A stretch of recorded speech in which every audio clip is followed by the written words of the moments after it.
안녕하세요. 오늘은 조용호님의 객체지향의 사실과 오해라는 책을 같이 읽어보려고 합니다. 이 책은 제가 예전에 데이터 사이언티스트로 일할 때 회사 도서관에 있었던 책을 그냥 손이 가는 대로 집어서 보다가 알게 된 책이에요. 그때는 제가 개발자도 아니고 간단한 파이썬 코드만 작성하는 데이터 분석가였기 때문에 이 책의 내용을 이해하기도 어려웠고 이런 책이 있다는 것도 알 수 없었어요. 그런데 이미 많은 개발자들이 이 책을 읽었던 흔적이 남아 있었고 이 책이 굉장히 낡은 상태로 책에 꽂아 있는 걸 보고 매력적인 책이라고 직감할 수 있었어요. 그리고 책을 열어보니까 이미 많은 개발자분들이 줄을 치면서 읽고 메모했던 흔적이 있어서 마치 그들의 세계에 제가 들어간다는 느낌을 받을 수도 있었던 것 같아요. 그리고 이 책을 읽은 계기로 제가 데이터 분석가에서 개발자로 한 걸음씩 다가가는 그런 중요한 의미가 있었던 책인 것 같습니다. 오늘은 이 책의 내용을 처음부터 읽어보도록 하겠습니다. 1장 협력하는 객체들의 공동체. 시너지를 생각하라. 전체는 부분의 합보다 크다. 스티븐 코비. 객체지향이라고 불리는 새로운 세상의 문을 연 대부분의 사람들은 객체지향이란 실세계를 직접적이고 직관적으로 모델링할 수 있는 패러다임이라는 설명과 마주하게 된다.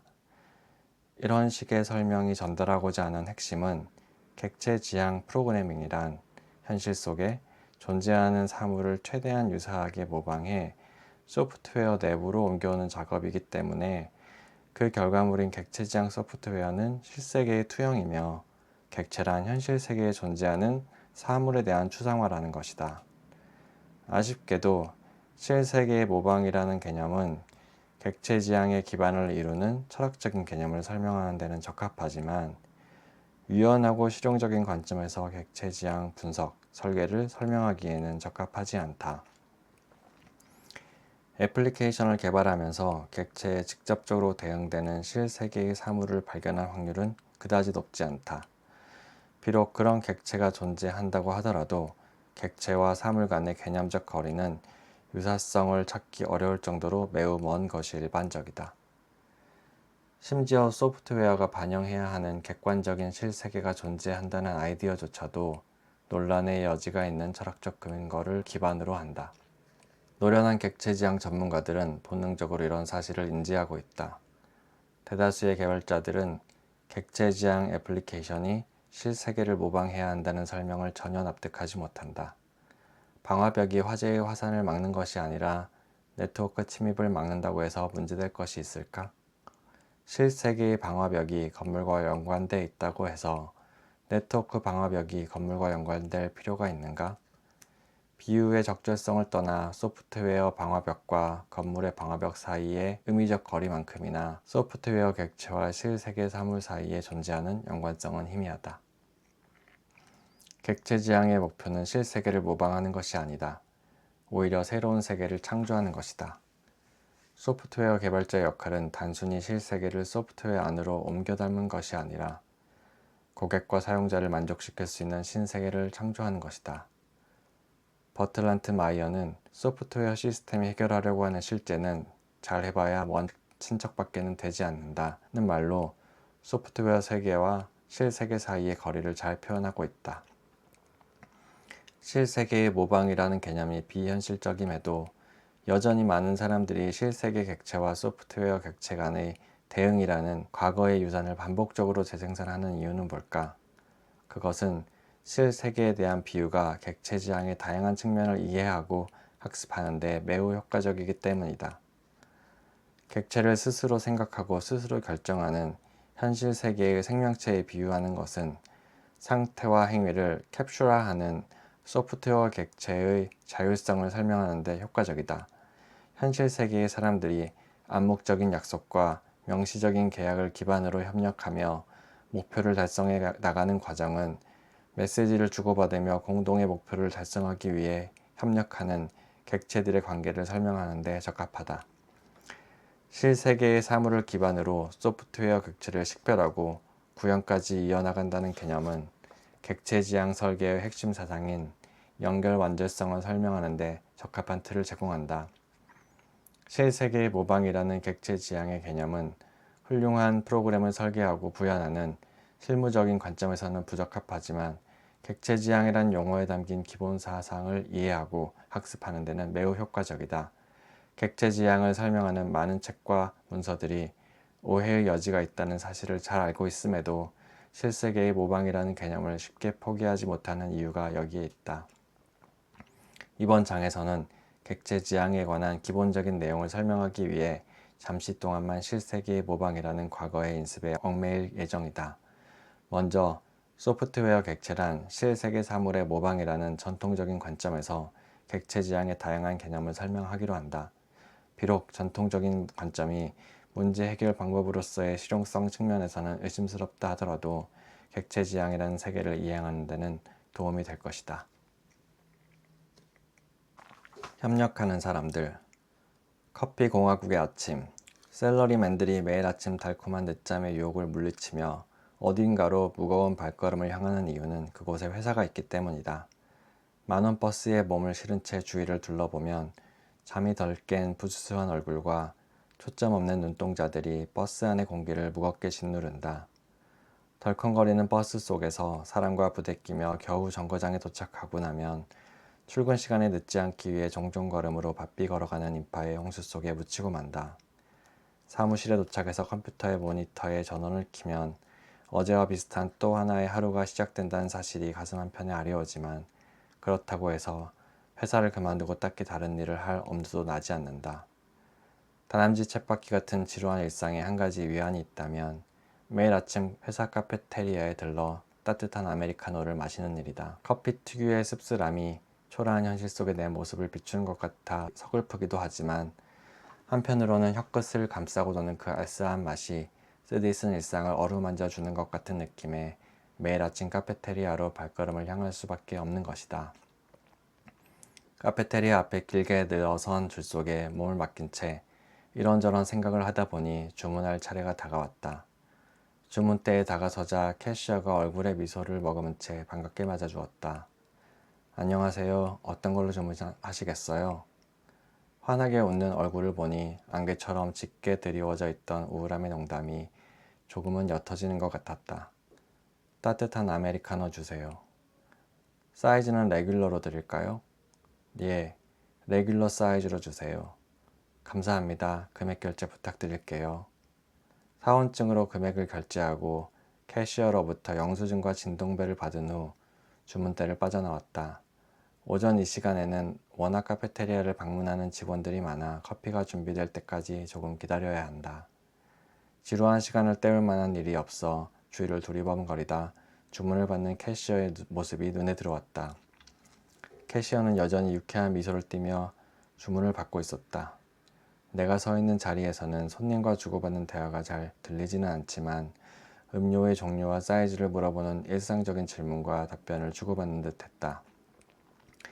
손님의 주문을 받은 캐시어는 미리 준비된 컵의 옆면에 음료의 종류를 적은 후 카운터 옆에 있는 테이블에 놓았다. 캐시어가 컵을 놓은 테이블 위에는 지금까지 주문된 컵이 바리스타를 향해 일렬로 늘어서 있었다. 손님이 많아지면 많아질수록 테이블 위에서 순서를 기다리는 컵들의 발걸음도 조금씩 더뎌져 갔다. 출근 시간이 다가올수록 조금씩 길어지는 회사 엘리베이터 앞의 행렬처럼 컵의 행렬도 조금씩 길어지며 바리스타의 마음을 옥죄고 있었다. 바리스타는 바쁜 손놀림으로 자신의 차례를 기다리고 있는 컵 하나를 들어 옆면에 적힌 주문 내역을 살펴봤다. 찰나의 순간에 주문 내역을 뇌의 한켠에 적어 넣은 바리스타는 커피 머신을 향해 돌아서서 차분히 주문된 커피를 만들기 시작했다. 커피 특유의 칙 하는 소리와 함께 따뜻한 김을 머금은 커피가 컵 위로 춤추듯 흘러내렸다. 여기까지 커피 특유의 온기와 쌉쌀한 향이 전해지는 것 같다. 바리스타는 커피가 채워진 컵을 주문대 우측에 있는 테이블에 올려놓았다. 캐시어는 진동벨을 울려 커피를 애타게 기다리고 있을 손님에게 준비가 끝났음을 알렸다. 어디선가 바쁜 발걸음이 들려오더니 한 손님이 진동벨을 캐시어에게 반환하고는 테이블 위에 놓인 컵을 재빨하게 채웠다.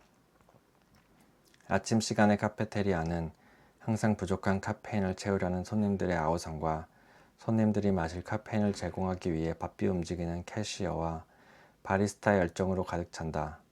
손님은 커피를 주문하고 캐시어는 주문을 받고 바리스타는 커피를 제조한다.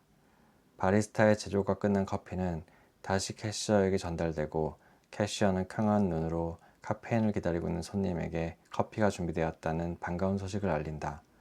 커피 한 잔을 주문하는 이 작은 이벤트를 완성하는 데도 여러 사람의 조율과 조화가 필요한 것이다. 모든 음료 주문은 손님이 커피를 주문하고 캐시어가 주문을 받고 바리스타가 커피를 제조하는 과정을 거친 후에야 완료된다.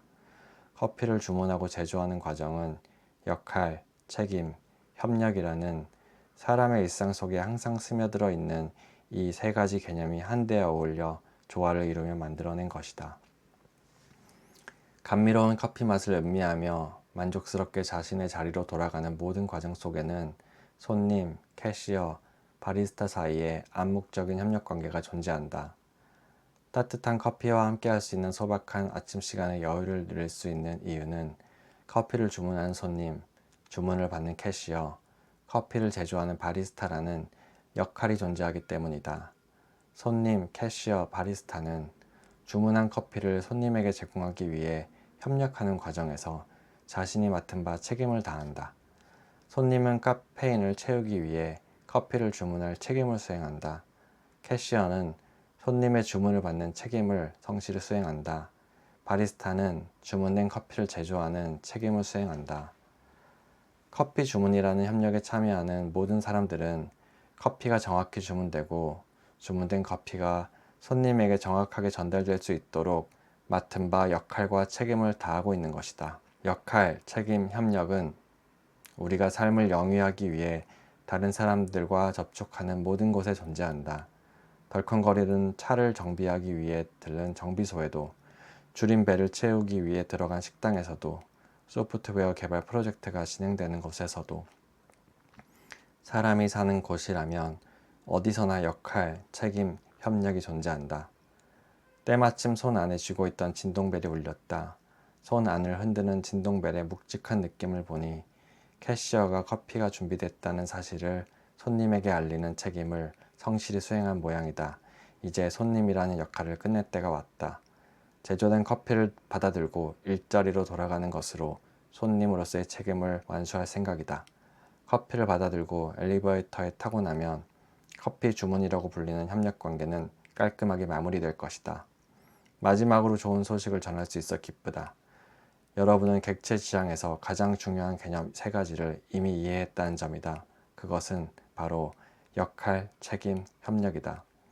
이제 실생활에서 일어나는 커피 주문이라는 기분 좋은 협력 관계를 통해 객체 지향의 기본적인 개념을 살펴보도록 하자. 요청과 응답으로 구성된 협력. 일상에서 발생하는 대부분의 문제는 개인 혼자만의 힘으로 해결하기 버거울 정도로 복잡하기 때문에 사람들은 혼자서 문제를 해결하기보다 다른 사람들의 도움을 받아 문제를 해결하는 것을 선호한다. 사람들은 스스로 해결하지 못하는 문제와 마주치면 문제 해결에 필요한 지식을 알고 있거나 서비스를 제공해 줄 수 있는 사람에게 도움을 요청한다. 일반적으로 하나의 문제를 해결하기 위해 다수의 사람 혹은 역할이 필요하기 때문에 한 사람에 대한 요청이 또 다른 사람에 대한 요청을 유발하는 것이 일반적이다. 따라서 요청은 연쇄적으로 발생한다. 커피 주문이라는 협력은 손님이 캐시어에게 원하는 커피를 주문하면서 시작된다. 손님이 캐시어에게 주문하는 것은 커피를 제공해 줄 것을 캐시어에게 요청하는 것이다. 주문을 받은 캐시어는 주문 내역이 기록된 컵을 전달함으로써 바리스타에게 주문된 커피를 제조해 줄 것을 요청한다. 손님이 캐시어에게 커피를 주문한다. 캐시어가 바리스타에게 커피를 제조하라. 그림 1.1 커피 주문을 위해 협력하는 사람들. 요청을 받은 사람은 주어진 책임을 다하면서 필요한 지식이나 서비스를 제공한다. 즉, 다른 사람의 요청에 응답한다. 요청이 연이어 발생하기 때문에 응답 역시 요청의 방향과 반대 방향으로 연쇄적으로 전달된다. 바리스타는 커피를 제조한 후 제조가 완료됐음을 캐시어에게 알려주는 것으로 캐시어의 요청에 응답한다. 캐시어는 진동벨을 울려 손님에게 주문된 커피가 준비됐음을 알림으로써 손님의 주문에 응답한다. 그림 1.2 커피 주문을 위해 협력하는 사람들. 손님이 캐시어에게 커피를 주문한다. 캐시어는 바리스타에게 커피를 제조하라. 바리스타는 캐시어에게 커피를 완성했다. 캐시는 손님에게 커피 완성을 알린다. 요청과 응답을 통해 다른 사람과 협력할 수 있는 능력은 인간으로 하여금 거대하고 복잡한 문제를 해결할 수 있는 공동체를 형성할 수 있게 만든다. 협력의 성공은 특정한 역할을 맡은 각 개인이 얼마나 요청을 성실히 이행하는가에 달려 있다. 역할과 책임. 사람들은 다른 사람과 협력하는 과정 속에서 특정한 역할을 부여받는다. 카페테리아에서 손님이 주문한 커피를 제조하기 위해 캐시어와 바리스타가 협력하는 과정 속에는 손님, 캐시어, 바리스타라는 역할이 존재한다. 역할은 어떤 협력에 참여하는 특정한 사람이 협력 안에서 차지하는 책임이나 임무를 의미한다. 어떤 사람이 손님이라는 역할을 맡았다면 그 사람은 커피를 주문하는 임무를 맡게 된다. 캐시어라는 역할을 맡은 사람은 손님으로부터 주문을 받아야만 한다. 바리스타 역할을 맡은 사람은 주문된 커피를 제조해야 할 책임이 있다. 잠깐, 방금 책임이라는 단어를 사용했던가? 그렇다. 역할이라는 단어는 의미적으로 책임이라는 개념을 내포한다. 선생님이란 역할은 학생을 가르칠 책임이 있음을 암시한다. 범죄자를 검거할 책임을 거부하는 사람에게 경찰관이라는 역할을 부여할 사람은 아무도 없을 것이다. 우리가 프로그래머라는 역할을 맡을 수 있는 이유는 훌륭한 프로그램을 개발할 책임을 기꺼이 받아들이기 때문이다. 특정한 역할은 특정한 책임을 암시한다. 협력에 참여하며 특정한 역할을 수행하는 사람들은 역할에 적합한 책임을 수행하게 된다. 손님에게는 커피를 주문할 책임이 있다. 캐시어에게는 주문 내용을 바리스타에게 전달할 책임과 커피가 준비됐다는 사실을 손님에게 알릴 책임이 있다. 바리스타는 커피를 제조할 책임이 있다. 역할과 책임은 협력이 원활하게 진행되는데 필요한 핵심적인 구성 요소다. 사람들이 협력을 위해 특정한 역할을 맡고 역할에 적합한 책임을 수행한다는 사실은 몇 가지 중요한 개념을 제시한다. 여러 사람이 동일한 역할을 수행할 수 있다. 손님 입장에서 자신이 주문한 커피를 마실 수만 있다면 어떤 캐시어가 주문을 받는지는 중요하지 않다. 캐시어 입장에서 자신이 전달한 주문 내역에 맞게 커피를 제조할 수만 있다면 어떤 바리스타가 커피를 제조하더라도 크게 상관하지 않는다. 만약 캐시어가 카페테리아를 그만둔다면 캐시어라는 역할에 따르는 책임을 수행할 수 있는 다른 사람을 캐시어로 고용하면 된다. 손님은 오늘의 캐시어가 어제의 그 캐시어가 아니어도 크게 개의치 않을 것이다.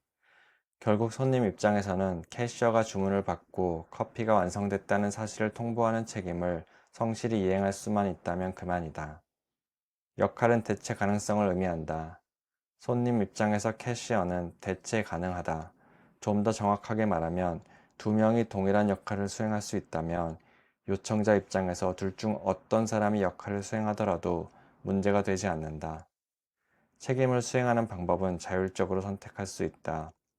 요청을 받은 사람들은 요청을 처리하는 방법을 자유롭게 선택할 수 있다. 커피 제조를 요청받은 바리스타는 자신만의 독특한 방법으로 커피를 제조할 수 있다. 어떤 바리스타는 카푸치노의 거품을 이용해 커피 표면에 아름다운 무늬를 만들기도 하고 어떤 바리스타는 아메리카노의 향을 좀 더 향기롭게 만드는 방법을 알지도 모른다. 중요한 것은 커피를 제조하라는 동일한 요청을 받더라도 바리스타의 역할을 수행하는 사람들마다 서로 다른 방식으로 요청을 처리할 수 있다는 것이다. 이처럼 동일한 요청에 대해 서로 다른 방식으로 응답할 수 있는 능력을 다형성이라고 한다. 한 사람이 동시에 여러 역할을 수행할 수 있다. 캐시어와 바리스타라는 개별적인 역할을 이용해 협력 관계를 묘사했지만, 한 사람이 캐시어와 바리스타의 역할을 동시에 수행하는 것도 가능하다. 따라서 한 사람이 동시에 둘 이상의 역할을 수행하는 것도 가능하다. 현실 속에 살아가는 우리는 모두 둘 이상의 역할을 수행한다. 회사에 출근하면 사원이라는 역할을 수행하며, 집에 돌아와서는 아이의 부모로서의 역할과 누군가의 남편과 아내라는 역할을 수행한다. 역할, 책임, 협력. 기능을 구현하기 위해 협력하는 객체들. 지금까지 설명한 실세계의 커피를 주문하는 과정은 객체 지향의 핵심적이고 중요한 개념을 거의 대부분 포함하고 있다. 앞에서 사람이라는 단어를 객체로, 에이전트의 요청을 메시지로, 에이전트가 요청을 처리하는 방법을 메서드로 바꾸면 마법처럼 대부분의 설명을 객체 지향이라는 문맥으로 옮겨올 수 있다. 이것이 많은 사람들이 객체 지향을 설명하기 위해 실세계의 모방이라는 은유를 차용하는 이유다. 이제 커피 주문이라는 협력 관계를 통해 알아본 역할, 책임, 협력의 개념을 객체 지향이라는 문맥으로 옮겨보자. 이번 장을 모두 읽은 후에는 객체 지향의 근본 개념이 실세계에서 사람들이 타인과 관계를 맺으며 협력하는 과정과 유사하다는 사실에 공감하게 될 것이다. 역할과 책임을 수행하며 협력하는 객체들. 아리스토텔레스의 말처럼 인간은 사회적 동물이다. 인간은 공동체라는 울타리 안에서 아늑함을 느끼고 타인과 관계를 맺으며 성장하고 발전한다. 로빈슨 크루소의 삶을 특별하게 보는 이유는 그 안에 타인과의 유대와 협력이 결여되어 있기 때문이다. 인간적인 삶이란 때로는 협력하고 때로는 반목하면서 타인과 부대끼며 살아가는 삶이다. 사람들은 커피 주문과 같은 특정한 목표를 이루기 위해 서로 협력한다. 협력의 핵심은 특정한 책임을 수행하는 역할들 간의 연쇄적인 요청과 응답을 통해 목표를 달성한다는 것이다. 일상생활에서의 목표는 사람들의 협력을 통해 달성되며, 목표는 더 작은 책임으로 분할되고 책임을 수행할 수 있는 적절한 역할을 가진 사람에 의해 수행된다. 협력에 참여하는 각 개인은 책임을 수행하기 위해 다른 사람에게 도움을 요청하기도 하며, 이를 통해 연쇄적인 요청과 응답으로 구성되는 협력 관계가 완성된다. 객체의 세계는 인간의 세계와 유사하다. 워드 커닝햄과 켄트 백의 말을 인용하면 어떤 객체도 섬이 아니다. 객체 공동체 안에 살고 있는 성실한 객체 시민은 자신에게 주어진 역할과 책임을 다하는 동시에 시스템의 더 큰 목적을 이루기 위해 다른 객체와도 적극적으로 협력한다. 사용자가 최종적으로 인식하게 되는 시스템의 기능은 객체들이 성실히 협력해서 일궈낸 결실이다. 사람들의 협력이 객체들의 협력과 다른 점이라면, 사람들의 경우 공통의 목표를 달성하기 위해 협력하는 데 비해 객체들의 경우에는 애플리케이션의 기능을 구현하기 위해 협력한다는 점이다. 애플리케이션의 기능은 더 작은 책임으로 분할되고, 책임은 적절한 역할을 수행할 수 있는 객체에 의해 수행된다. 객체는 자신의 책임을 수행하는 도중에 다른 객체에게 도움을 요청하기도 한다. 결론적으로 시스템은 역할과 책임을 수행하는 객체로 분할되고, 시스템의 기능은 객체 간의 연쇄적인 요청과 응답의 흐름으로 구성된 협력으로 구현된다. 객체 지향 설계라는 예술은 적절한 객체에게 적절한 책임을 할당하는 것에서 시작된다. 책임은 객체 지향 설계의 품질을 결정하는 가장 중요한 요소다. 책임이 불분명한 객체는 애플리케이션의 미래 역시 불분명하게 만든다.